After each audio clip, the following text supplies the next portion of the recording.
내년도 새해 예산안에 대한 심사가 계속되는 가운데 국회 예결위 소위는 이번 주부터 증액에 대한 심사를 시작할 것으로 보입니다.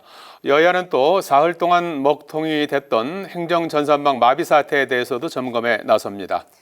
여당은 이준석 전 대표 신당과 한동훈 법무부 장관 총선 출마가 화두에 올랐고, 야당은 정부의 외교기조 변화를 촉구하고 해병대 최상병 수사 외압에 물증이 나왔다고 주장했습니다. 국회가 오늘부터 24일까지 내년도 예산안 증액 심사에 돌입합니다. 국민의힘은 대학생 1,000원 아침밥 등 민생 5대 분야 40대 중요 사업을 추진한다고 밝혔고, 민주당은 R&D 예산과 새만금, 지역화폐 예산을 증액하겠다는 입장입니다.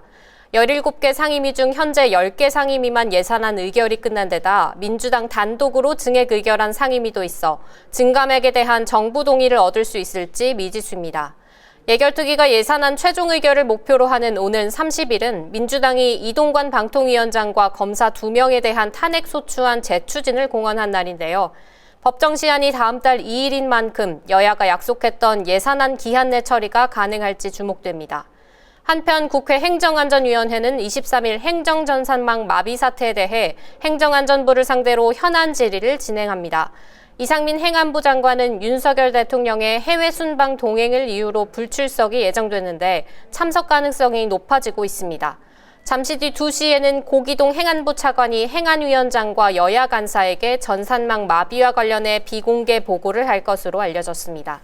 국민의힘에서는 이준석 전 대표 신당과 한동훈 법무부 장관 총선 등판론이 수면 위로 떠오르고 있죠?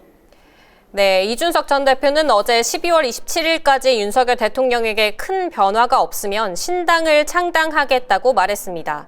이 전 대표는 온라인 지지자 연락망을 개설해 이틀 만에 4만여 명이 신청했다고 밝히기도 했는데요.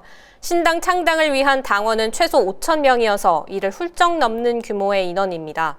총선 출마 가능성이 높다는 보도가 잇따르고 있는 한동훈 법무부 장관은 지난 금요일 대구를 방문해 시민들의 사진 촬영 요청에 일일이 응하는 등 사실상 정치 행보에 가까운 모습을 보이기도 했습니다.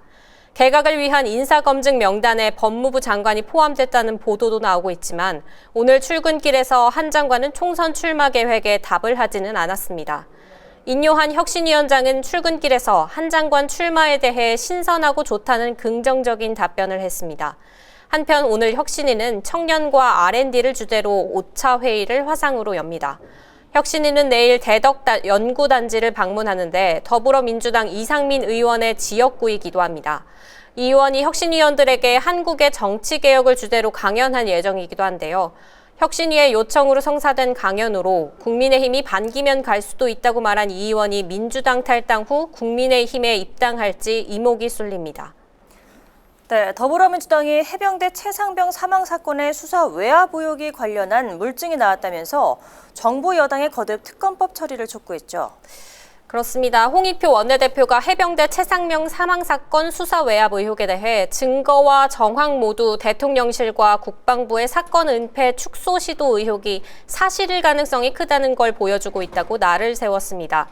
군검찰이 외압 의혹은 숨기고 항명만 증명하려 할수록 외압 사실이 드러나고 있다고 주장한 건데요. 당시 국방부 장관 군사보좌관이 김계환 해병대 사령관에게 사건 축소를 주문하는 문자를 보냈다며 수사 외압 의혹을 부인해온 국방부의 주장이 거짓임을 드러내는 물증이 나왔다고 강조했습니다.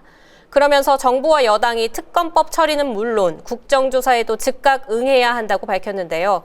감사원에 대한 공세도 이어갔습니다. 홍 원내대표는 감사원의 불법적, 정치 편향적 행태가 매우 심각하다면서 국민이 요구한 대통령실 관저 이전 불법 의혹에 대한 감사 결과를 조속히 발표하라고 촉구했습니다. 이재명 대표는 진영 대결에 치우친 기존의 외교 노선을 수정해야 한다고 강조했는데요. 한중 관계의 회복을 위해 유연하고 실용적인 국익 중심 외교로 전환해야 한다고 정부에 당부했습니다. 이 대표는 아펙 정상회의로 미중 관계가 해빙되고 일본도 대중관계 개선에 속도를 내고 있다며 우리만 뒤처지면 개도 구럭도 다 잃는다고 말했습니다. 지금까지 국회에서 전해드렸습니다.